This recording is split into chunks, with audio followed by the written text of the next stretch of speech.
یک سکانسی رو مرتب دارم از 49 سالگی تمرینش میکنم. من میگم این سکانس رو بنویسین و بازیش کنید تو خودتون. سکانس اینه: زندگی من تموم شده و از اینجا به بعدش یه پوان به من دادن و یه هدیه است ادامه دادنش.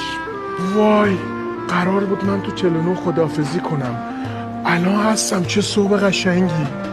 آخ به خواهرم زنگ بزنم، آخ مثلا با یه بار دیگه بریم کله پاچه بخوریم، با یه بار دیگه داره بهار میشه تو این خیابون راه بریم.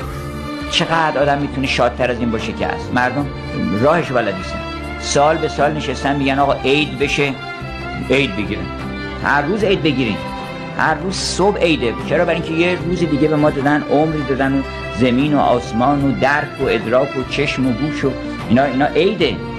هر روز صبح روسی بکنید با عزیزانتون و هر روز میتونه آدم یه کار دیگه بکنه. ما نمیدونیم که چقدر زندگیمون میتونه تغییر بکنه. با همون مقدار ثروتی که داریم هممون ثروتمند میشیم.